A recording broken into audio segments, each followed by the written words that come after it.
से आपके सामने हूँ जी एक और बेहतरीन सेशन लेकर के।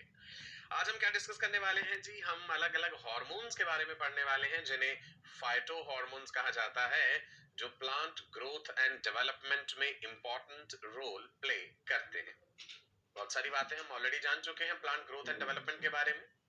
अपने पिछले सेशन में ही थोड़ा सा मैंने आपको बताया था इन प्लांट ग्रोथ रेगुलेटर्स के बारे में, या जिन्हें हम फाइटो हार्मोन्स कह देते हैं। आज हम अलग अलग फाइटो हार्मोन्स को डिटेल में स्टडी करेंगे, कैसे डिस्कवरी हुई इनकी और क्या क्या रोल प्ले करते हैं और किस प्रकार हम इनके उस फिजियोलॉजिकल रोल को कमर्शियली एक्सप्लॉइट कर सकते हैं अपने फायदे के लिए। ठीक है जी, कॉपी पेन रेडी रहना चाहिए, आपके कलर्ड पेन एंड पेंसिल्स आपके हाथ में तैयार होने चाहिए। और जर्नल से एक बात फिर से बोलना चाहूंगा, दैट जिंदगी में कुछ भी पाने के लिए बहुत कुछ खोना पड़ता है। अपनी नींद, अपना चैन आपको गंवाना पड़ेगा यदि आप जीवन में किसी मुकाम पे पहुंचना चाहते हैं। जो लोग आपको अपने चारों तरफ आज नजर आते हैं, जिन्होंने सफलता की उन ऊंची ऊंचाइयों को छुआ है, बहुत कठिन उन्होंने भी परिश्रम जरूर किया होगा। जिस इंसान को जीवन में सही मार्गदर्शन सही समय पे मिल जाता है, उसके लिए रास्ता काफी आसान हो जाता है। मुश्किलों को कैसे पार करना है, आगे क्या क्या मुश्किलें आ सकती हैं आपके जीवन में, आपके मेंटर्स, आपके टीचर्स आपको पहले से ही बता के आपको मजबूती से तैयार करते हैं उस चीज के लिए। यही खूबसूरती है हमारे इस बेहतरीन प्लेटफॉर्म की, जिसका नाम है जी बायजूस क्लासेस, जहां पे आपको हर शख्स अनुभवी मिलता है अपने जीवन में, जिनके पास बहुत अनुभव है, जिन्होंने गाइड किया है सक्सेसफुल कैंडिडेट्स को, जो कि आज न केवल भारत बल्कि पूरे विश्व में अपनी सफलता का परचम लहरा रहे हैं। चलिए आगे बढ़ते हैं जी, आज के सेशन का आगाज करते हैं एक पॉजिटिव सोच, एक पॉजिटिव एनर्जी के साथ, एक अच्छी खुशी के साथ। चलो जी, लिखते जाइएगा साथ साथ इंपॉर्टेंट चीजें। सो फाइटो हार्मोन्स क्या है? फाइटो वर्ड रेफर कर रहा है जी प्लांट को, एंड हॉर्मोन्स रेफर करता है ऐसे बायोकेमिकल सब्सटेंसेस को जो कि प्लांट्स की ग्रोथ, डेवलपमेंट और बहुत सारे एस्पेक्ट्स को रेगुलेट करते हैं। हॉर्मोन्स एनिमल्स में भी पाए जाते हैं और हॉर्मोन्स यहाँ प्लांट्स में भी हैं। एनिमल्स के हार्मोन्स और प्लांट के हार्मोन्स में थोड़ा अंतर है, मैं आपको समझाता हूं वो बात। पहले हम फाइटो हार्मोन्स की परिभाषा देख लेते हैं, आप भी लिख लीजिएगा। Phytohormones are organic compounds that give signal, regulate and control the growth of plants. या हम ऐसे भी कह सकते हैं, phytohormones are the organic compounds or the biochemical substances which regulate plant growth and development. सुनिए, एनिमल्स के case में जब आपने हार्मोन्स के बारे में पढ़ा है जूनियर क्लासेस में, आपने सुना होगा एंडोक्राइन ग्लैंड्स, है ना? दो तरह की ग्लैंड्स पढ़ी थी, एक्सोक्राइन, एंडोक्राइन। एक्सोक्राइन ग्लैंड्स के पास डक्ट होती हैं अपना सिक्रीशन डिस्चार्ज करने के लिए, जैसे सलाइवरी ग्लैंड्स, है ना? ये एक्सोक्राइन ग्लैंड्स हैं। एंडोक्राइन ग्लैंड्स के पास डक्ट नहीं होते, they are ductless glands. So animals के केस में जो हार्मोन्स हैं, they are secretions of endocrine glands. मतलब शरीर में डिस्क्रीट एंडोक्राइन ग्लैंड्स हैं जो हार्मोन बना रही हैं। ब्रेन में पिट्यूटरी ग्लैंड है, नेक रीजन में थायराइड ग्लैंड है, हार्ट के पास थाइमस ग्लैंड है, किडनी के ऊपर एड्रीनल ग्लैंड है। प्लांट्स के केस में ऐसे कोई स्पेशलाइज्ड ग्लैंड जैसी चीज नहीं होती जो कि हार्मोन सिक्रीट करेगी। इनफैक्ट शरीर के अलग अलग तरह के सेल्स या इवन सभी सेल्स हार्मोन्स बना सकते हैं, राइट? एनिमल्स के केस में हार्मोन्स को पूरे शरीर में ट्रांसपोर्ट कौन करता है? याद करके देखिए, ब्लड करता है, सर्कुलेटरी सिस्टम। मैंने कहा ना, एंडोक्राइन ग्लैंड के पास तो डक्ट ही नहीं होती, तो एंडोक्राइन ग्लैंड ने अपना सिक्रीशन बना के, यानी हार्मोन बना के ब्लड में रिलीज कर दिया। ब्लड पूरी बॉडी में ट्रेवल करता है थ्रू सर्कुलेटरी सिस्टम और शरीर के अलग अलग सेल्स तक उस हार्मोन को पहुंचाता है।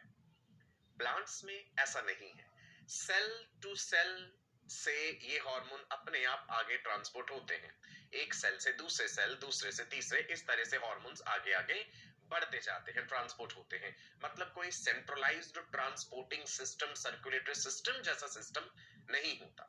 एक चीज और याद रखिएगा, हॉर्मोन्स बहुत ही माइन्यूट अमाउंट में प्रोड्यूस होते हैं, परंतु जब वो सेल के ऊपर अपना असर दिखाते हैं तो उनका इफेक्ट एम्पलीफाई हो जाता है उस समय टारगेट सेल के ऊपर।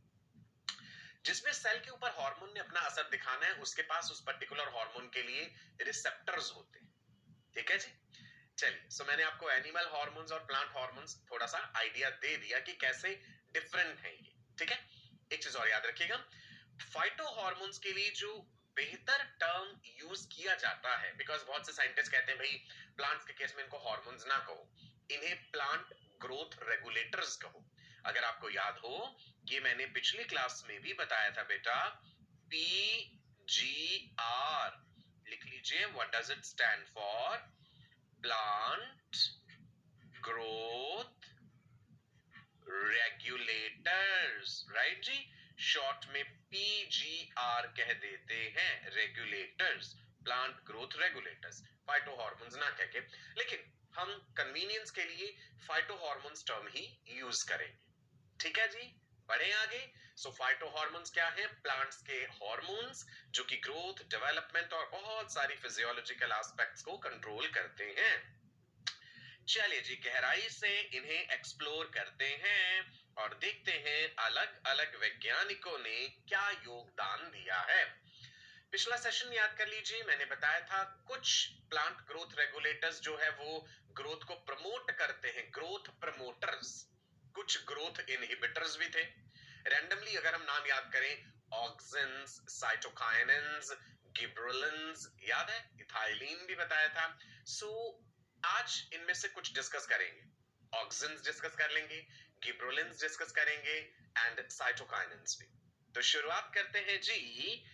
फाइटो हार्मोन में नंबर 1 ले रहे हैं auxins. Auxin is referring to grow, right, किसी चीज की ग्रोथ होना। सो ऑक्सिन वर्ड उसी से रिलेटेड है। अभी देखते हैं इस शब्द का एक्चुअल मतलब क्या है। ऑक्सीन स्पेलिंग देखिए, इट्स अ ग्रीक वर्ड जिसका मतलब है टू ग्रो। ऑक्सिन्स जो है वो स्ट्रक्चर अगर हम देखें, इंडोल स्ट्रक्चर, आपको 2 रिंग नजर आ रहे हैं, ये दिख रहा है, 6 मेंबर्ड रिंग है, 6 कार्बन है, राइट, 5 कार्बन है। सो एक में 6 है, एक में जो है 5 कार्बन है, बाइसाइक्लिक रिंग जो है। रिंग आपको याद रखने की कोई जरूरत नहीं है, बस इंडोल वर्ड याद रखिएगा। ऑक्सिन्स जो है इनका इंडोल स्ट्रक्चर है। हम देखेंगे कि किस प्रकार ऑक्सिन्स की डिस्कवरी हुई। आपने चार्ल्स रॉबर्ट डार्विन का नाम सुना है? Theory of natural selection, evolution जब आपने पढ़ा होगा, सो डार्विन का जिक्र इवोल्यूशन में होता ही होता है। बिना डार्विन के तो इवोल्यूशन का जिक्र अधूरा माना जाता है। सो चार्ल्स रॉबर्ट डार्विन और उनके बेटे फ्रांसिस डार्विन, इन्होंने मिलकर के कुछ एक्सपेरिमेंट्स किए, बहुत पुरानी बात है। और उन एक्सपेरिमेंट्स के जरिए उन्हें कुछ ऐसी चीजें पता चली जिससे अंदाजा लगा कि कोई ना कोई चीज ऐसी है प्लांट्स में, जो जब प्लांट का शूट बेंड कर रहा है लाइट की तरफ, तो कोई सिग्नल जरूर प्रेजेंट है वहां टिप के ऊपर। कोलियोप्टाइल की बात कर रहा हूं मैं, अभी बताऊंगा आपको विस्तार से। सो डार्विन एंड डार्विन के एक्सपेरिमेंट हम कह देते हैं, मतलब father Darwin and son Darwin, Charles Robert Darwin and उनके सुपुत्र फ्रांसिस डार्विन। चलिए जी, सो हम जिक्र करने जा रहे हैं कि किस प्रकार से इन ऑक्सिन्स की डिस्कवरी को लेकर के शुरुआत के इयर्स में एक्सपेरिमेंट्स हुए। ठीक है जी ना। The Darwins took the first stride. अब डार्विन्स लिखा है ना, इसीलिए father and son, that is Charles Robert Darwin and Francis Darwin. देखिए जी, लिखा है आपके सामने, Charles Darwin and Francis Darwin performed experiment using canary grass. बहुत पुरानी बात है, सन 1880 के करीब की एक्सपेरिमेंट्स की शुरुआत हुई। किस मटेरियल पे उन्होंने एक्सपेरिमेंट किया अपना, किस प्लांट पे? That was canary grass. Experiment क्या था, चलो अब मैं आपको वो बताता हूं। देखिए जी, हाइपोथेसिस लिया पहले तो, है ना। जब भी आप कोई चीज साबित करना चाहते हैं तो पहले हम एक स्टेटमेंट देते हैं, एक रफ स्टेटमेंट, जिसे हाइपोथेसिस कहा जाता है।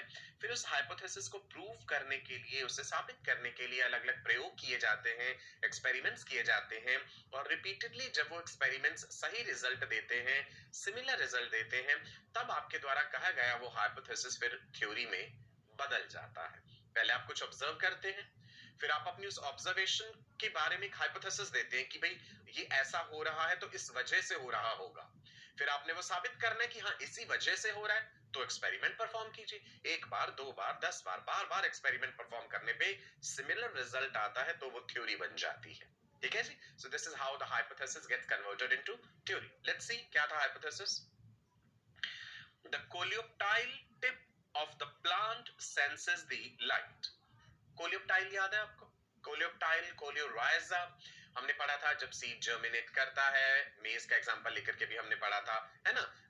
प्लूम्यूल रेडिकल, तो उस प्लूम्यूल के ऊपर एक प्रोटेक्टिव कवरिंग जो होती है कोलियोप्टाइल, राइट? वही उसी कोलियोप्टाइल का जिक्र कर रहा हूं। सो उन्होंने कहा कि जो कोलियोप्टाइल है प्लांट का, वो लाइट को सेंस करता है। प्लांट्स को लाइट तो चाहिए अपनी ग्रोथ एंड डेवलपमेंट के लिए, है ना? सो एक बार कोलियोप्टाइल देख ले क्या है। Let's recall what is coleoptile. ये ऑलरेडी भी पढ़ चुके हैं हम। ये आपको सीट दिखाया गया जी, ये रहा एंडोस्पर्म, ये है जी कोलियोप्टाइल जो कवर कर रहा है प्लिम्यूल को, ये है जी रेडिकल जिसे कवर कर रहा है कोलियोराइजा। तो एक प्रोटेक्टिव शीट है, प्रोटेक्टिव कवरिंग है जो कि फ्यूचर आगे शूट बनना है उसे कवर कर रहा है, दैट इज कोलियोप्टाइल। चलो डार्विन्स का ये एक्सपेरिमेंट हम देखते हैं कि क्या था। गौर से देखिएगा स्क्रीन पे। इंटैक्ट सीडलिंग लिया इन्होंने और दिखाया कि ये एक इंसिडेंट लाइट सोर्स जो है उसकी तरफ बेंड हो रहा है। मान लीजिए ये है हमारा सीडलिंग जो ग्रो कर रहा है, इधर से लाइट का सोर्स आ रहा है, राइट? दूसरी तरफ शेड है, एक ही तरफ है, यूनिडायरेक्शनल है। यहां से लाइट आ रही है तो ये लाइट की तरफ बेंड हो रहा है कोलियोप्टाइल। गौर कीजिएगा, लाइट की तरफ बेंड हो रहा है, ठीक है? ये एक ऑब्जर्वेशन हुआ, राइट? एक्सपेरिमेंट किया गया। टिप ऑफ द कोलियोप्टाइल अगर हम काट देते हैं तो वो कर्व नहीं करता।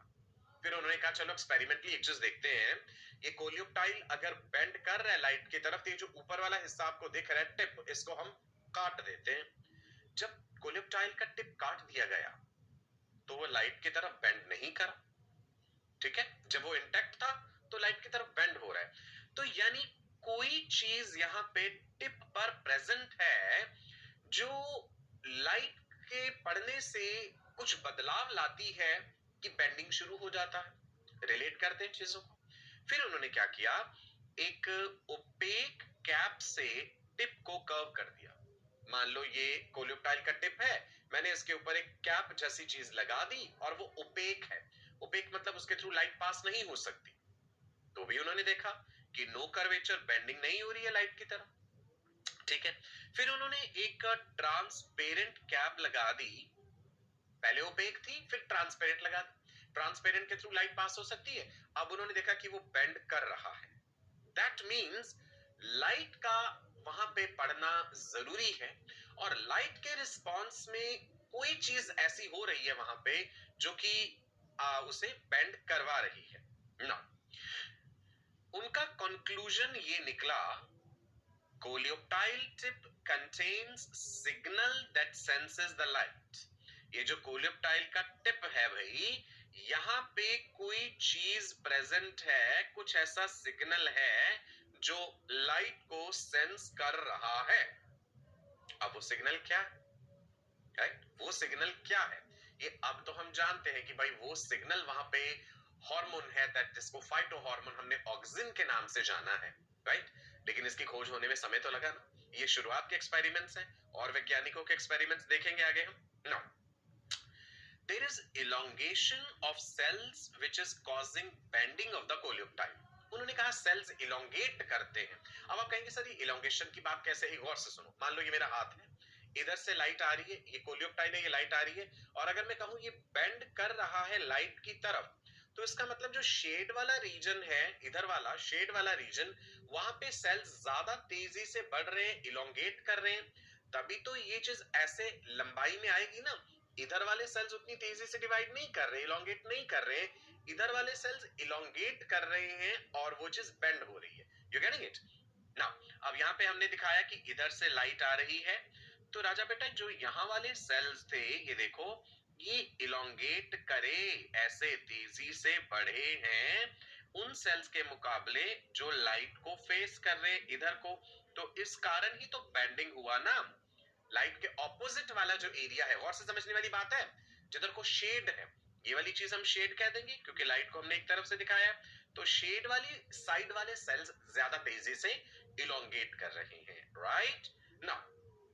इतनी बात तो कह दी उन्होंने, Darwin and Darwin, Charles Robert Darwin and Francis Darwin. और वैज्ञानिकों का क्या योगदान रहा है जी, देखिए वेंट, ये वैज्ञानिक के नाम से है, वेंट विद द एक्सपेरिमेंट। क्या एक्सपेरिमेंट किया जी, वेंट ने, देखिए कितनी खूबसूरती से सेंटेंस फ्रेम किया गया आपके लिए। Fritz W Went performed this experiment using oat plants. Went का एक्सपेरिमेंट, पहला एक्सपेरिमेंट हमने डार्विन एंड डार्विन का देख लिया, राइट जी, कैनरी ग्रास के कोलियोप्टाइल को लेकर के। सेकंड एक्सपेरिमेंट हम देखने जा रहे हैं फ्रिट्ज डब्ल्यू वेंट का। इन्होंने क्या प्लांट लिया, एवेना सटाइवा ओट प्लांट। ओट सुना है ना आपने, कॉमन नेम ओट्स जो होते हैं, so oat plant that is Avena sativa को लेकर के इन्होंने एक्सपेरिमेंट परफॉर्म करा। और क्या है जी इनका एक्सपेरिमेंट, देखते हैं।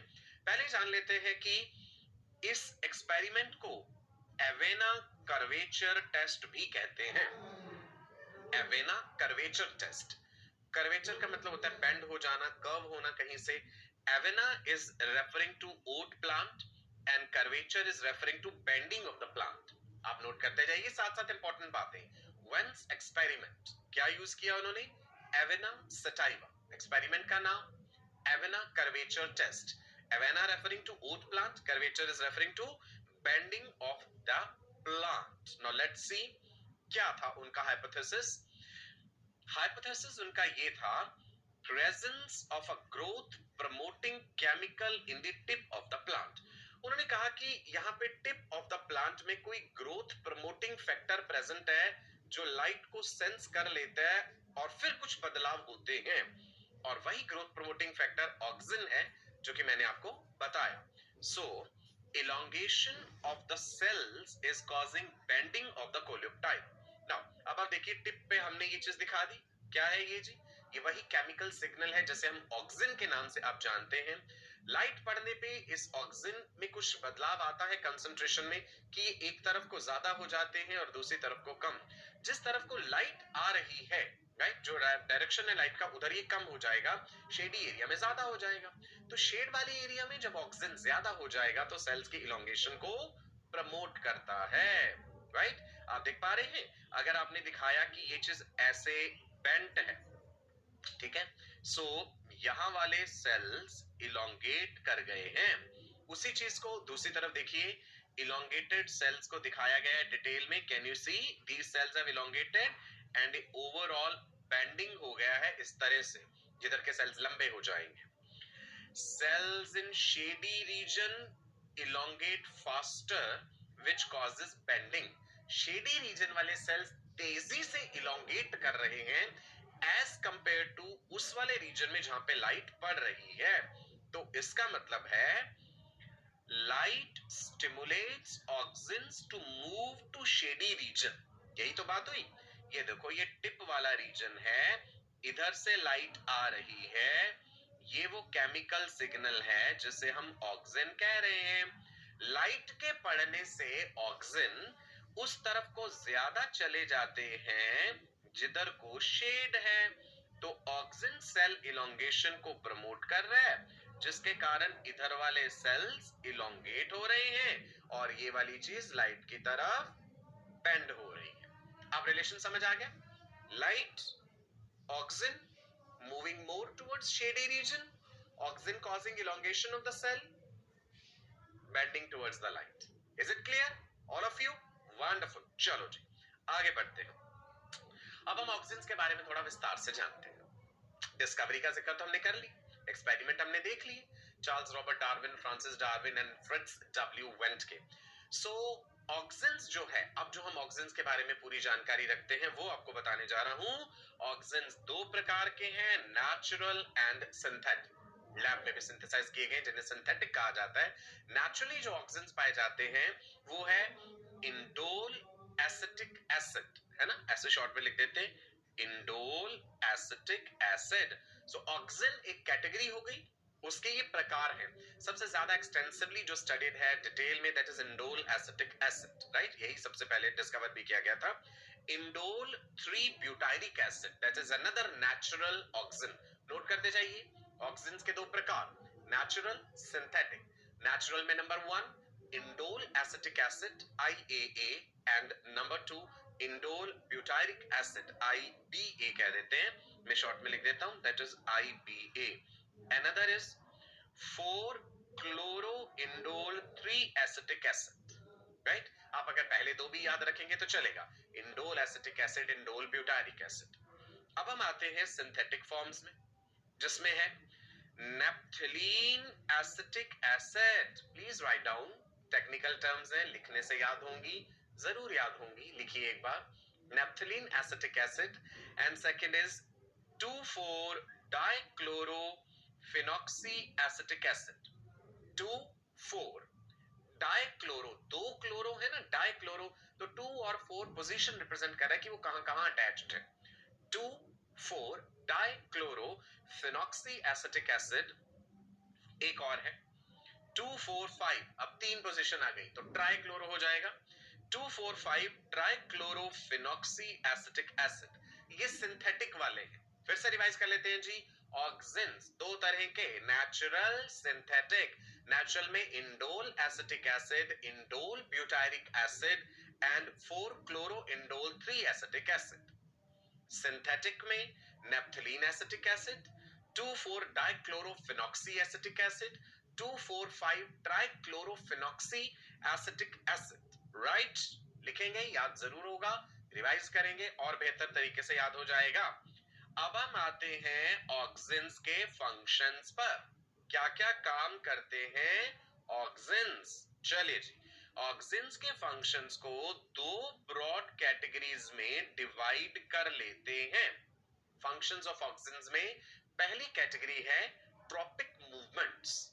भाई प्लांट खुद चल फिर के तो जा नहीं सकते एक से दूसरी जगह, लेकिन प्लांट के अलग अलग पार्ट्स मूवमेंट्स तो शो करते हैं ना, चाहे लाइट के रिस्पांस में हो, फोटोट्रॉपिज्म, या फिर हम कहते हैं ग्रेविटी के रिस्पांस में, है ना? तो ये ट्रॉपिक मूवमेंट्स हैं जो हम डिस्कस करेंगे अभी। एंड डेवलपमेंटल इफेक्ट्स भी शो करते हैं ऑक्सिन्स, वहां पे भी रोल है इनका ना। जब आप ट्रॉपिक मूवमेंट की बात कहते हो, या तो पॉजिटिव फोटोट्रॉपिज्म की भाई लाइट की तरफ मूव हो रहा है, नेगेटिव फोटोट्रॉपिज्म लाइट से दूर जा रहा है, दोनों तरह का हो सकता है ये phototropism. Photo is referring to light, and gravitropism, gravity, right? Positively geotropic है, नेगेटिवली जियोट्रॉफिक है, ग्रेविटी की तरफ जा रहे हैं, ग्रेविटी से दूर जा रहे हैं, दोनों बातें डिस्कस करेंगे। सो जिक्र कर रहे हैं जी फंक्शंस ऑफ ऑक्सिन्स का। दो ब्रॉड कैटेगरीज ली हमने, tropic movements, developmental effects. Tropic movements में हमने कहा phototropism and gravitropism. Let's first discuss phototropism. Photo शब्द रिलेटेड है लाइट से, ये चीज आप बचपन से पढ़ते आ रहे हैं। It is the phenomena of plants bending towards light.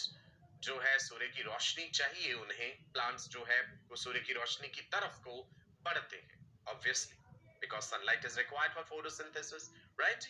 So plants grow towards light। बड़ी खूबसूरती से स्लाइड में दिखाया भी गया है आपको। ये फोटोट्रॉपिज्म की परिभाषा है बेटा।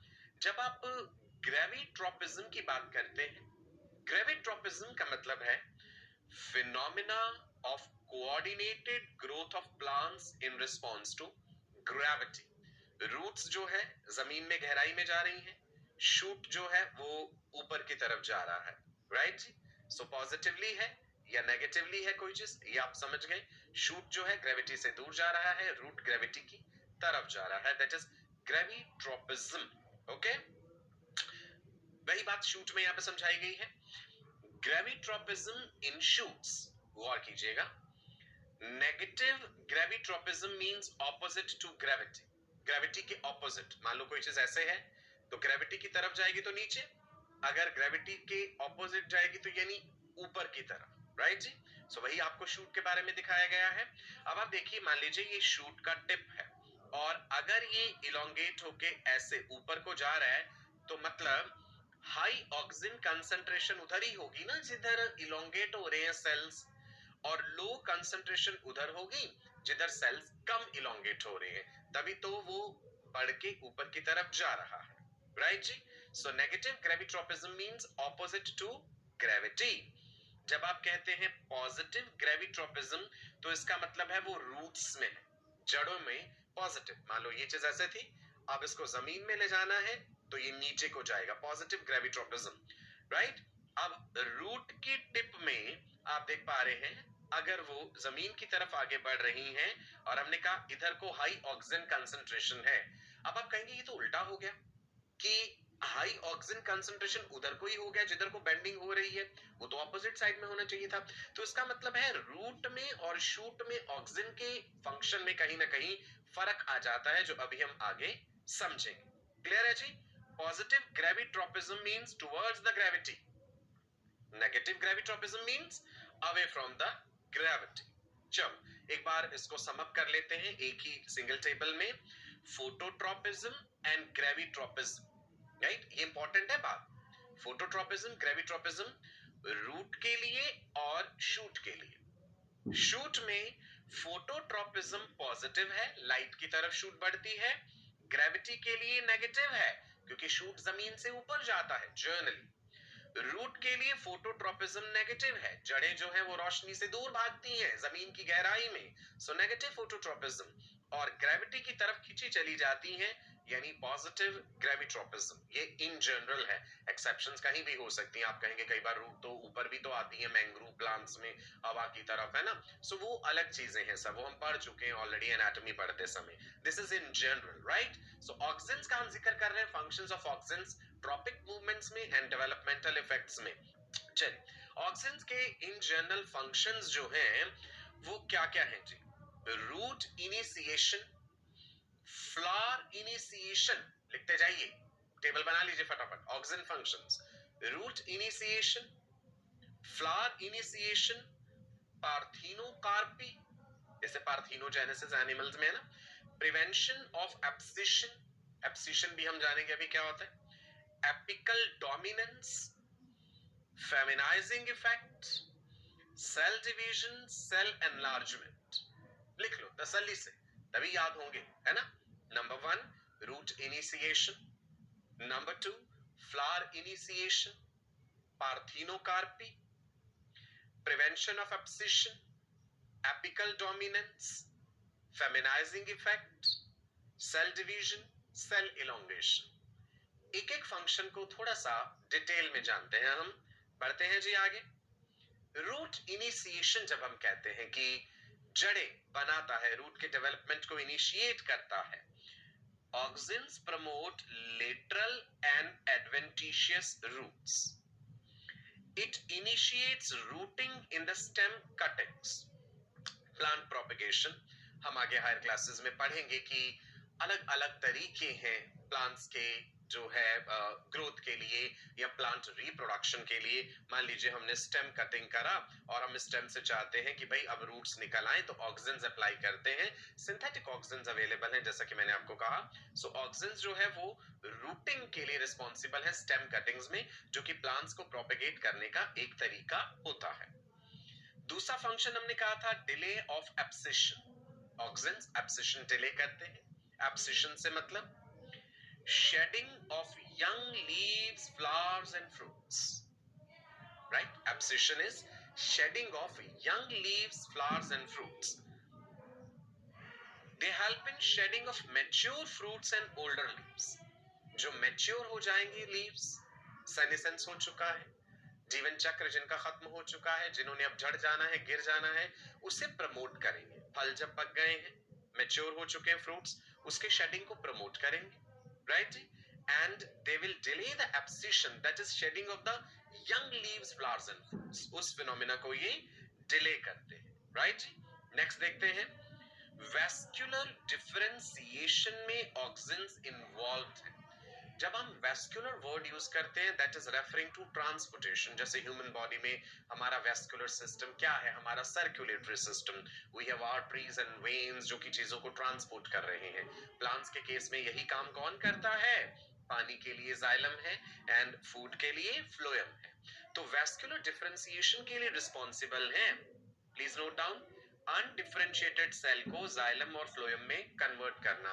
जैसे हमने पढ़ा था कि भाई मेरिस्टेमेटिक सेल है वो डिफरेंशिएट होते हैं, स्पेशलाइज्ड सेल्स बनते हैं, राइट। सेल इलोंगेशन में मदद कर रहा है, ये बात तो हम पहले से जान चुके हैं। जब हमने कोलियोप्टाइल वाला एक्सपेरिमेंट पढ़ा तो उसमें सेल इलोंगेशन वाली बात ही तो हुई थी, ठीक है जी। नेक्स्ट, फेमिनाइजिंग इफेक्ट, फेमिनाइजेशन कर देना, that is feminizing effect, that is ability to convert male flowers to female flowers. Auxins have this ability of converting male flower to female flower, feminising effect produce करते हैं, जिसमें example हमने लिया यहाँ पे Opuntia स्टेनोपेटला का, कैनाबिस सटाइवस का, ठीक है जी। दो एग्जाम्पल्स हैं जहां पे हमने कहा कि ऑक्सिन्स फेमिनाइजिंग इफेक्ट भी प्रोड्यूस करते हैं। ये बड़ा इंपॉर्टेंट रोल है भाई इनका एपिकल डोमिनेंस का। अब ये एपिकल डोमिनेंस क्या है जरा समझिए। मान लीजिए एक प्लांट है जो ग्रो कर रहा है और ये इसकी शूट का टिप है यहाँ पे। जब तक ये एपिकल बड प्रेजेंट है, ये साइडों वाली लेटरल बर्ड्स को, ब्रांचेस को प्रॉपर्ली ग्रो नहीं करने देगा। आपने देखा होगा यही कारण है कि शूट की टिप को अक्सर काट दिया जाता है ताकि वो लेटरली फैल सके प्लांट, है ना। वो जो एपिकल बड है अदरवाइज वो लेटरल बर्ड्स को ग्रो नहीं करने देता है, बढ़ने नहीं देता है, साइडों वाली टहनियां लिटरली फैल नहीं पाएंगी। दैट इज एपिकल डोमिनेंस, ठीक है ना। Apical dominance is the adaptive feature seen in plants. क्या है apical dominance? It's an adaptive feature which is seen in plants, some plants, where auxin produced in the apical bud prevents the growth of the lateral bud. Right, so apical dominance एक ऐसा phenomena है जो कुछ plants में देखा जाता है जहां पे एपिकल रीजन में प्रोड्यूस होने वाला ऑक्सिन लेटरली बड डेवलपमेंट को इनहिबिट करता है। Okay, now apical dominance maintained by auxin, there is loss of lateral buds, it helps in keeping the central stem dominant. मान लो ये सेंट्रल स्टेम है, सो ये एपिकल बड चाहता है कि लेटरल वाली जो ब्रांचेस हैं वो ग्रो ना करें, राइट। आप जैसे कि देख पा रहे हैं ये रहा एपिकल बड, ये है लेटरल बड। जब हमने एपिकल बड को काट दिया, when the apical bud is removed, तब आप देखिए कि लेटरल साइड में ब्रांचेस आराम से फैल रही हैं, ग्रो कर रही हैं। नाउ ये क्यों होता है? हमने कहा ना अडेप्टिव फीचर है प्लांट्स में, तो ये उन प्लांट्स के लिए फायदेमंद है जो सीधा बेचारे ग्रो करके ऊपर ऊपर जाकर के सूर्य की रोशनी को पकड़ना चाहते हैं, इन द सेंस जो खुद ज्यादा सनलाइट लेना चाहते हैं, राइट। इसलिए वो लंबे लंबे लंबे होना चाहते हैं, साइडों में बढ़ने में उन्हें कोई इंटरेस्ट नहीं है, वो लंबाई में बढ़ना चाह रहे हैं। You getting it? That is what is apical dominance. अब आपके सामने एग्जांपल दी गई है, दो प्लांट्स आपको नजर आ रहे हैं, गौर से देखिएगा। एक आप देख पा रहे हैं वीपिंग लार्च, सेकंड है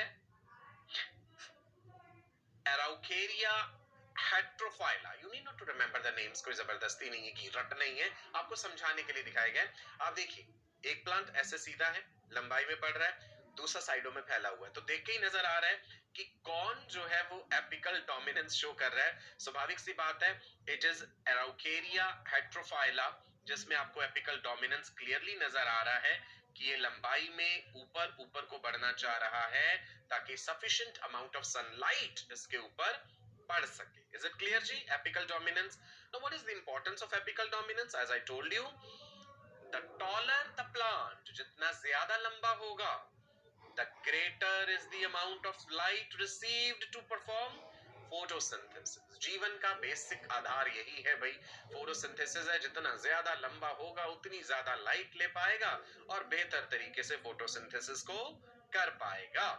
अच्छा, एक और इंटरेस्टिंग बात बताता हूं आपको। ऑक्सिन्स को डाइकोटिलिडनस वीड के रूप में भी यूज किया जाता है। एक हर्बिसाइड होता है कि भाई प्लांट्स के आसपास जो वीड्स ग्रो कर रही, खरपतवार जैसे हम कह देते हैं, और उससे मारने के लिए जो हर्बिसाइड है एजेंट ऑरेंज होता है। सो एजेंट ऑरेंज में सिंथेटिक ऑक्सिन्स होते हैं जो कि मोनोकॉट्स को तो इफेक्ट नहीं कर रहे हैं, लेकिन डाइकोटिलिडनस जो वीड्स होती हैं उन्हें ये मार डालते हैं। तो मैंने कहा था ना कि भाई एक्सप्लॉइट भी करा हमने, उनका कमर्शियल यूज भी करा है। सो एजेंट ऑरेंज याद रखिएगा, दिस इज इंपॉर्टेंट, जिसमें सिंथेटिक ऑक्सिन्स हैं जो एज अ हर्बिसाइड यूज किए दिया जाता है। और ऑक्सिन्स एनर्जी बूस्टर्स तो हैं ही, राइट। प्लांट को लंबा तो कर ही रहे हैं, ग्रो तो करवा ही रहे हैं, जैसा कि आप इस खूबसूरत सी स्लाइड में भी देख पा रहे हैं। सो ये थी कहानी जी ऑक्सिन्स की। Auxin means to grow. Darwin का एक्सपेरिमेंट हमने समझ लिया, वेंट वाला एक्सपेरिमेंट हमने समझा, ऑक्सिन्स के कितने सारे फंक्शंस हमने जाने। There are natural auxins, there are synthetic auxins. Auxins के फंक्शन ट्रॉपिक मूवमेंट्स में भी हैं, डेवलपमेंटल इफेक्ट्स हैं, सेल एलोंगेशन है। That is all about auxins. अब बताइए, समझ आ गए जी प्लांट के हार्मोन्स, राइट। चलो आगे बढ़े फिर, can we proceed? Great. Next मैं बताने जा रहा हूं आपको गिब्रेलिन्स के बारे में। गिब्रेलिन्स, कुछ लोग जिब्रेलिन्स भी प्रोनाउंस करते हैं। सो गिब्रेलिन्स क्या है और क्या काम करते हैं और कैसे इनके बारे में जाना गया, how was it discovered. Gibberellic acid क्या है, गिब्रेलिन्स क्या है, ये हम जानेंगे। एशियन फार्मर्स ने एक चीज ऑब्जर्व करी कि भाई कुछ जो राइस प्लांट्स हैं वो इतने लंबे ग्रो कर रहे हैं लेकिन उनमें बीज नहीं बन रहे। तो ये बड़ी फुलिश सी बात थी कि भाई लंबाई में वो राइस प्लांट इतना ग्रो कर गया और उसमें बीज नहीं आ पा रहे। So what a foolish seedling, I'll call it Pekine disease। फूल, मूर्खता वाली बात है कि भाई लंबाई में बढ़ते जाओ, ये जापानीज भाषा का शब्द है Pekine disease जो कहा है हमने, कि भाई लंबाई में बढ़ते गए लेकिन कुछ भी फायदा नहीं है उस चीज का। नो, अब इसी बात से कहीं ना कहीं गिब्रेलिन्स की डिस्कवरी जुड़ी थी। कहते हैं ना बहुत सारी डिस्कवरीज बाय चांस भी होती हैं, राइट। वो क्या था, डिजीज जो है that is making the rice plant grow tall. ये बीमारी राइस प्लांट को लंबा तो कर रही है but declines the seed production, seed नहीं प्रोड्यूस हो रहे। इसलिए हमने कहा ये कितनी फुलिश सीडलिंग है और इसका नाम बेकिनी डिजीज रख दिया गया। ओके, फिर ऑब्जर्व किया गया कि भाई एक ना फंगस होती है, ये फंगस जो है जब ये राइस प्लांट को इफेक्ट करती है तो राइस प्लांट एबनॉर्मली टॉल हो रहे हैं और उनमें जो है बीज नहीं बन रहे। फुलिश सीडलिंग जो हमने कह दिया। फंगस का और इसका रिलेशन क्या है, इसका मतलब फंगस ने कोई केमिकल सब्सटेंस तो नहीं रिलीज कर दिया कहीं जिसके कारण ये एबनॉर्मली लंबे होते जा रहे, है ना। तो ये बड़ा क्लोजली ऑब्जर्व किया वैज्ञानिकों ने। डिस्कवरी कैसे हुई, देयर इज टॉलनेस जो है that is induced by a chemical. कोई केमिकल तो है जो ये टॉलनेस वाला कैरेक्टर ला रहा है। एक फंगस है जो पैथोजन की तरह अटैक करती है, that is Gibberella fujikuroi. The name of the fungus is Gibberella fujikuroi. और 1926 में Eiichi Kurosawa found the active substances. इन्होंने ढूंढा कि वो एक्टिव सब्सटेंस क्या है जो फंगस से रिलीज हुआ जिसने एबनॉर्मली टॉल करवाया प्लांट को, और वही एक्टिव सब्सटेंस था गिब्रेलिक एसिड जो इस पर्टिकुलर फंगस गिब्रेला फ्यूजिकोराई में से मिला। अब ये गिब्रेलिक एसिड एंड गिब्रेलिन्स क्या ये सेम है? What I am saying is gibberellic acid और गिब्रेलिन, हमने जो कहानी की शुरुआत करी थी वो तो गिब्रेलिन्स के बारे में कही थी। तो चलिए जी समझ लेते हैं क्या है फर्क है गिब्रेलिन्स में और गिब्रेलिक एसिड में। सुनिए बेटा, जब आप गिब्रेलिन्स कहते हैं ना या जिब्रेलिन्स कह लीजिए, सो ये एक कैटेगरी है। This gibberellins is a category जिसमें 100 से भी ज्यादा गिब्रेलिन्स रिपोर्टेड है।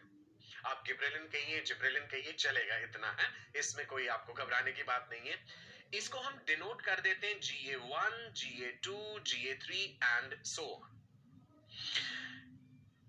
Gibberellin A3 is gibberellic acid. Gibberellin पूरी एक कैटेगरी है, उस कैटेगरी में कितने सारे जिब्रेलिन्स इंक्लूडेड हैं, GA1, GA2, GA3। जो GA3 है ना that is gibberellic acid, right, यही लिखा है gibberellic acid GA3 first gibberellin to be discovered. सबसे पहले ये डिस्कवर किया गया था GA3, तो ध्यान रखिएगा, राइट। चलो जी, जर्नल कैरेक्टर्स क्या है इनके। जब हमने गिब्रेलिक एसिड कह दिया that means they are acidic in nature. इससे पहले हमने इंडोल्स पढ़े थे, ध्यान रखना वो। They are transported either through xylem or phloem and they are formed in plastids. plastids में बनते हैं और उसके बाद फिर आगे प्रोसेसिंग होता है, भाई एंडोप्लाज्मिक रेटिकुलम को भेजा गया, उन्हें प्रोसेस किया गया, फिर वो रिलीज हुए, xylem या phloem उन्हें ट्रांसपोर्ट करते हैं. क्या है फंक्शंस इन गिबरेलिन्स के, देखते हैं जी. फंक्शंस, स्टेम की ग्रोथ का stimulation, they stimulate stem growth, they promote seed germination, they break the bud dormancy, they delay the senescence. Important functions note कर लीजिए. Number 1, they stimulate stem growth. Number 2, they promote seed germination. Number 3, they break bud dormancy. And number 4, they delay senescence. चलो जी, पहले जिक्र करते हैं कि किस प्रकार ये गिबरेलिन्स स्टेम ग्रोथ को प्रमोट करते हैं. ड्वार्फ है अगर प्लांट, देखो जी यहां पे हमने एक ड्वार्फ प्लांट लिया है. एक्सटर्नली हमने देखा कि जब इस प्लांट को हम गिबरेलिन्स अप्लाई करते हैं तो ये इतने लंबे हो जाते हैं कि इवन जो नॉर्मल वैरायटी है उससे भी शायद ज्यादा लंबे, इतना ज्यादा स्टेम इलोंगेशन हो जाता है. रोजेटे प्लांट्स में, रोजेटे आप समझते ना, ऐसे फैला हुआ एक पैटर्न है रोजेटे, इस तरह का. रोजेटे प्लांट में ये बोल्टिंग भी करवा रहे हैं, right. That is internode elongation just prior to flowering in beet and cabbages में.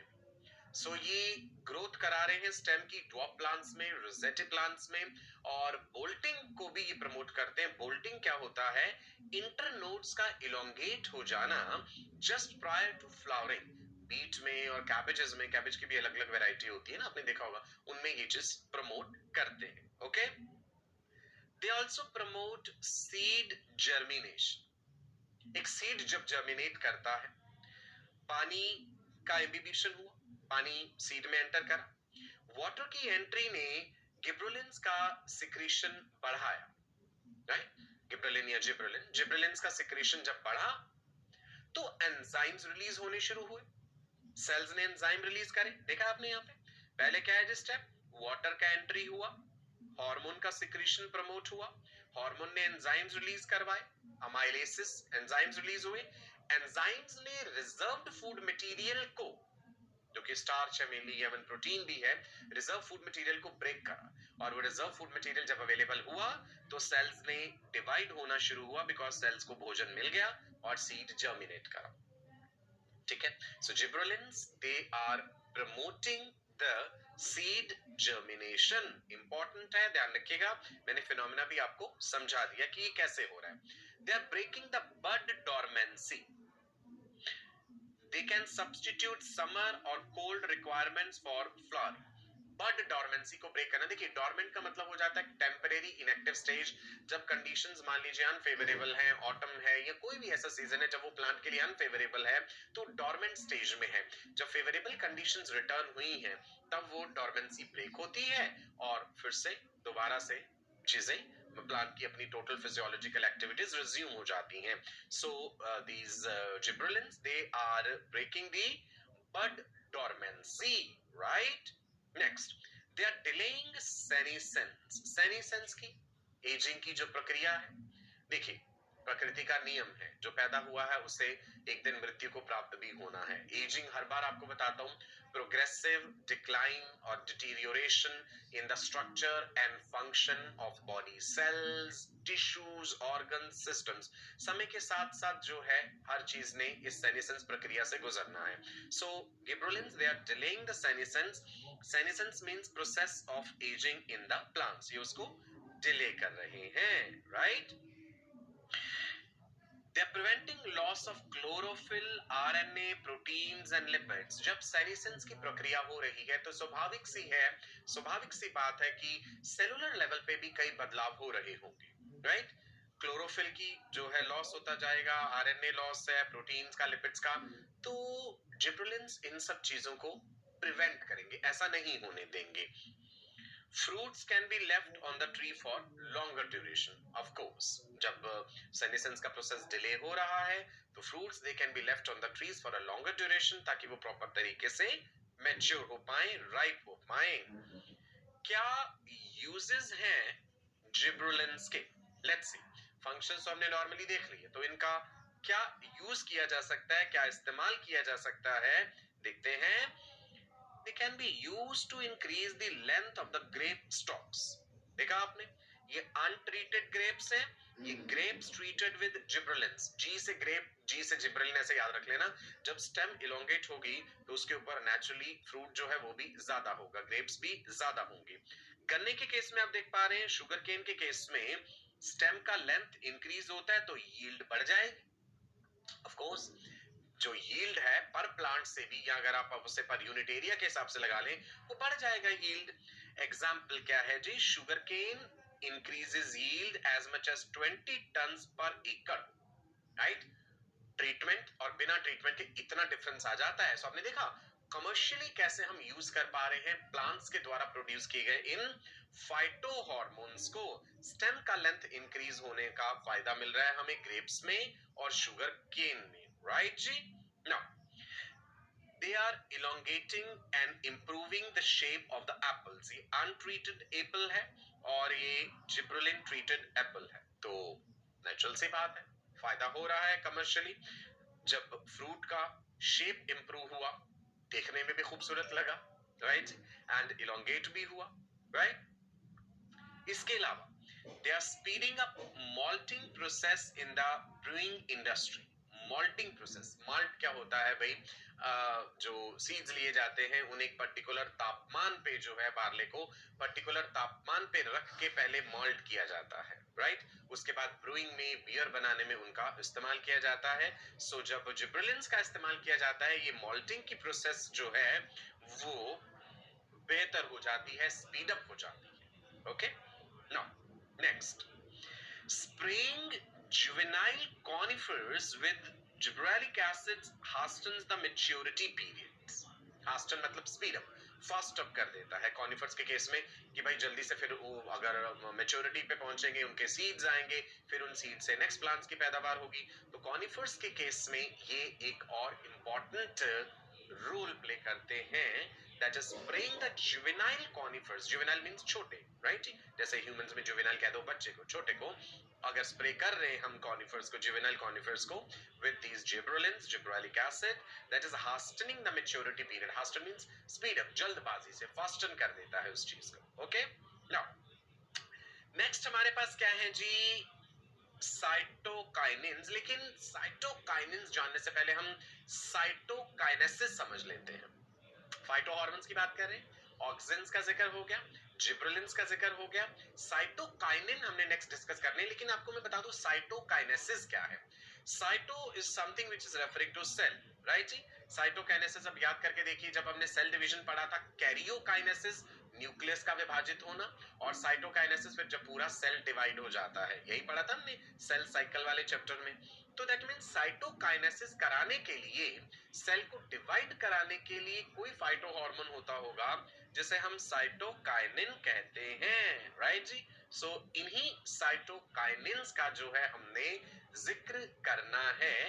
अब देखते हैं जी थोड़ा सा इनके बारे में, पहले रिकॉल कर लेते हैं एक बार फिर से कि फाइटो हार्मोन्स में हमने ग्रोथ प्रमोटिंग फाइटो हार्मोन्स पढ़ने हैं, ऑक्सिन्स जो हमने डिस्कस कर लिए, जिब्रेलिन्स जो हमने डिस्कस कर लिए। अब हमारे पास डिस्कस करने वाले हैं साइटोकाइनिन्स और इथाइलिन भी।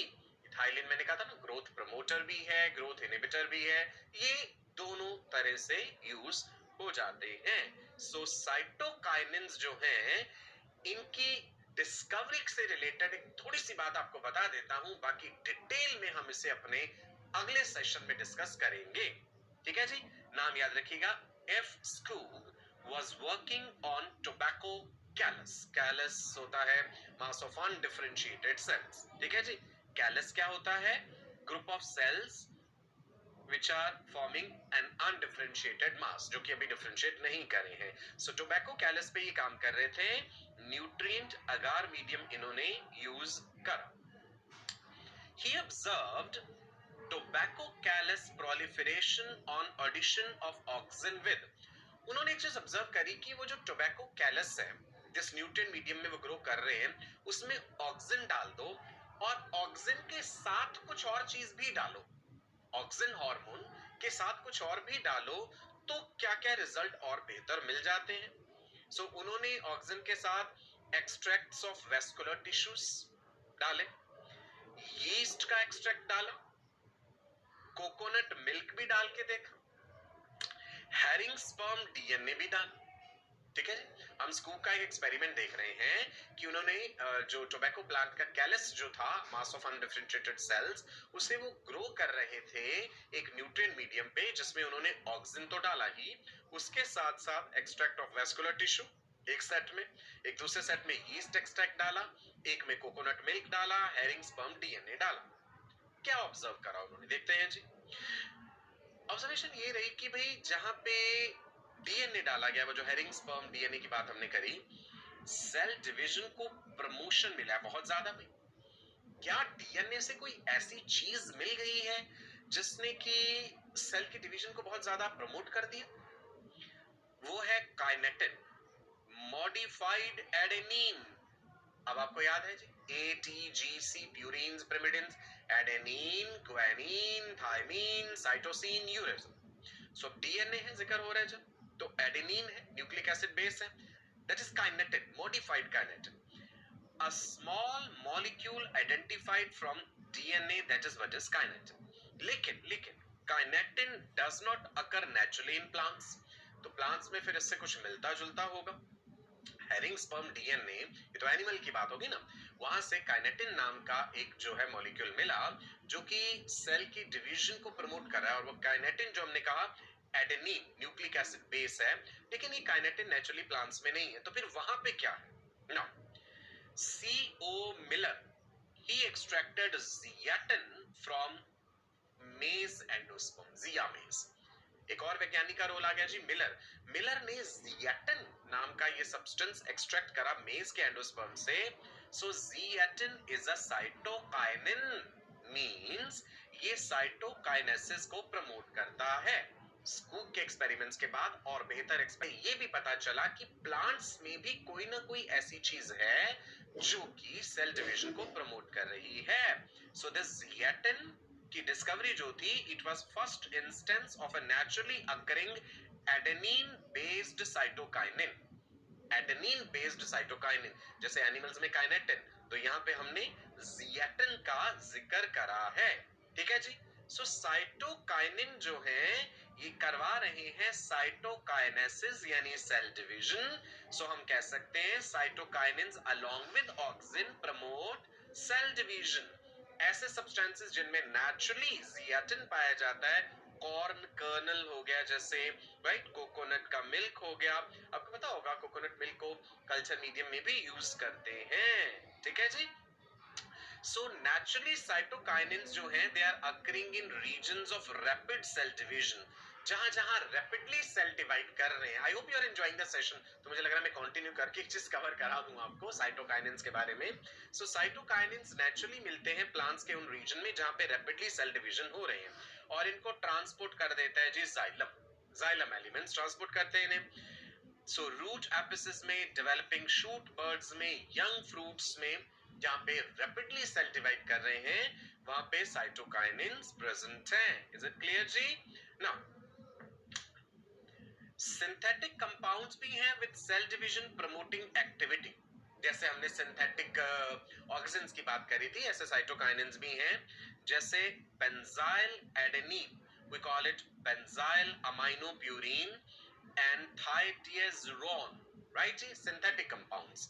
सो यही तो जिक्र हो रहा था पहले कि भाई जो फाइटो हार्मोन्स हैं, इनके नेचुरल रोल्स जब हमने समझ लिए, फिर हम इन्हें कमर्शियली भी एक्सप्लॉइट कर पाते हैं कि अपने फायदे के लिए इन्हें इस्तेमाल किया जा सके। ठीक है, क्या क्या फंक्शंस साइटोकाइनिन्स कर रहे हैं, ये अब हम अगली कक्षा में डिस्कस करेंगे जी, राइट। डिटेल में आपको बताऊंगा अलग अलग काम जो साइटोकाइनिन्स परफॉर्म करते हैं। सो आज के लिए इतना ही रखते हैं। फाइटो हार्मोन्स में ऑक्सिन्स, गिबरेलिन्स, साइटोकाइनिन्स के बारे में भी हमने जान लिया, इथाइलिन के बारे में भी डिस्कस करना है अभी। So I wish you all the best for a very bright and prosperous future. मैं आपका अपना डॉक्टर सचिन कपूर अब आपको नमस्कार कहता हूं जी। God bless you all. पढ़ते रहिए, खुश रहिए एंड रिवाइज जरूर करते रहिए। डेली प्रैक्टिस पेपर जरूर रिवाइज कीजिए। बाय बाय, नमस्कार।